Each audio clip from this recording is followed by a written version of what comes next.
श्री ब्रह्मा जी ने महाप्रलय काल में ब्रह्म की सत्ता का प्रतिपादन किया, कैसे परब्रह्म का स्वरूप होता है।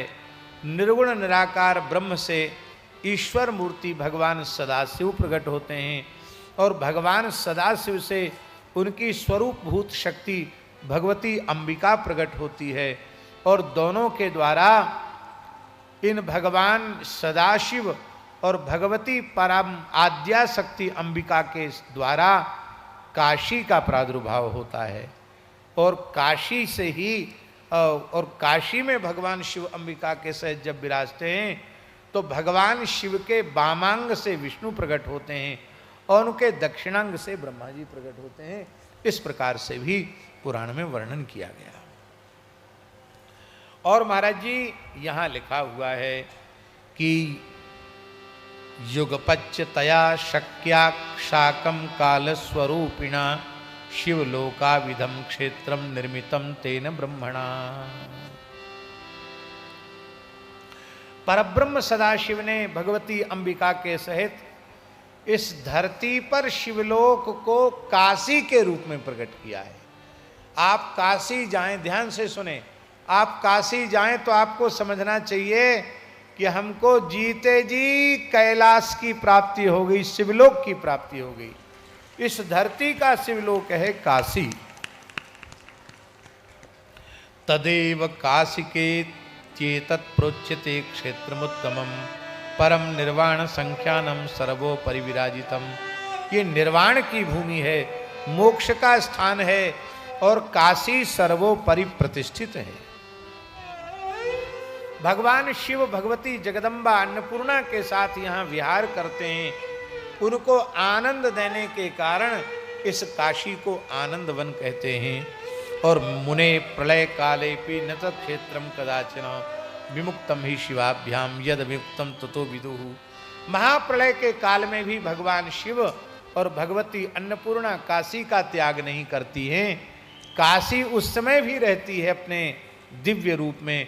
इसलिए इस काशी को अविमुक्त क्षेत्र कहा गया। भगवान शिवाशिव इसको कभी त्यागते नहीं हैं, इसलिए इसका नाम अविमुक्त क्षेत्र है। एक और कथा है, मन्वंतर सहस्रैस्तु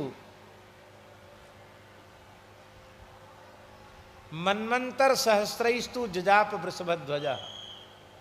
हजारों मन्वंतरों तक काशी में भगवान शिव ने श्री राम तारक सदक्षर मंत्राज का जप किया, हजारों मन्वंतरों तक। तो भगवान श्री राम प्रकट हो गए। बोलो भक्तवत्सल भगवान की जय। बोले कहिए आपका क्या अभीष्ट है? राम जी ने पूछा। तो शिव जी ने कहा, भगवान यहां काशी में कोई व्यक्ति प्रवेश कर ले उसका मोक्ष हो जाए। काशी में एक बार घुस जाए धोखे से, पैर पड़ जाए काशी की सीमा में, उसका मोक्ष हो जाए। भगवान बोले आप तो बहुत उदार हो, पर आप ही बताओ, ये स्वर्ग नरक की व्यवस्था सब गड़बड़ा जाएगी। कोई ना कोई तो काशी आ ही जाएगा, फिर तो लोगों को अपने किए हुए शुभाशुभ कर्मों का कोई भय ही नहीं रह जाएगा, यमदंड का भय समाप्त हो जाएगा। इसलिए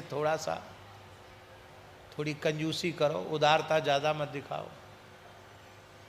शंकर जी बोले हम तो यही चाहते हैं कि जो काशी में आए वो मुक्त हो जाए। पर भगवान ने कहा कोई बात नहीं, काशी में जो निवास करेगा, यहाँ देह त्याग करेगा और आप जिसे भगवान नाम का मंत्र का राम तारक का उपदेश करेंगे वो मुक्त हो जाए। बोले चलो ठीक है, ये बात स्वीकार की। इसके लिए आपको काशी में ही रहना पड़ेगा, भगवान ने कहा, राम जी ने कहा इसके लिए आपको काशी में रहना पड़ेगा। राम जी बोले, शंकर जी बोले हम तो चलते फिरते हैं, जानते हो ये महात्मा लोग जो बैठे हैं ना, साधु लोग, ये सब कुछ कर सकते हैं, पर इनको ये कह दो कि एक जगह बैठ जाओ तो ये काम नहीं कर सकते। क्यों? महात्माओं को पैर में चक्कर होता है। अरे ज़्यादा कहीं नहीं जाएंगे तो कहेंगे अभी प्रयाग कुंभ था वहाँ जाएंगे, फिर अभी नासिक आने वाला है वहाँ तो जाना ही पड़ेगा, और बोले फिर उज्जैन आ जाएगा, महाकाल की नगरी वहाँ जाएंगे, उज्जैन पूरा होते होते फिर हरिद्वार आ जाएगा। महात्मा घूमते रहते हैं, संत सुखी विचरंति मई। हाँ, तीव्र योग गति से जो भजन करने वाले हैं, हमारे पूज्य परमहंसी के जैसे संत, जिन्होंने अपनी वासना को ही समाप्त कर दिया है जाने आने की, वो कहीं नहीं आते जाते हैं। अरे बहुत कठिन काम है। शंकर जी बोले हम भी भ्रमणशील हैं, विचरणशील हैं, हम एक जगह नहीं रह सकते। आप कहते मोक्ष का सदावर्त बांटने के लिए आपको यहीं रहना पड़ेगा।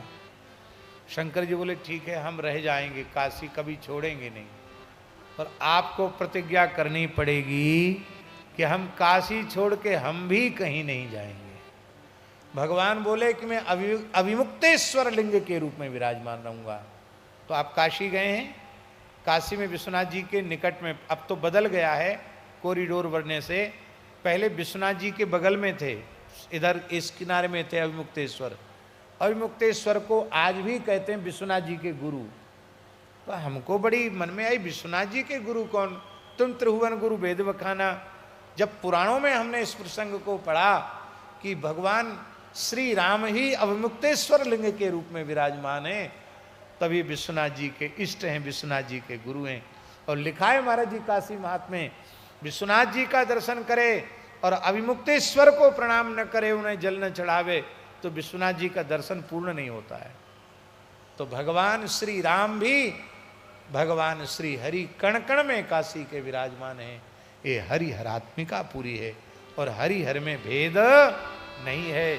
शिवा रामा नाही भेद, इन दोनों में भेद नहीं है। इसलिए इस क्षेत्र को अविमुक्त क्षेत्र कहा जाता है। इसको आनंद वन इसलिए कहा जाता है कि भगवान स्वयं आनंद का अनुभव। श्री सीताराम प्रतिदिन सत्संग एवं दर्शन के लिए श्री महाराज जी के ऑफिशियल चैनल को जरूर सब्सक्राइब करें।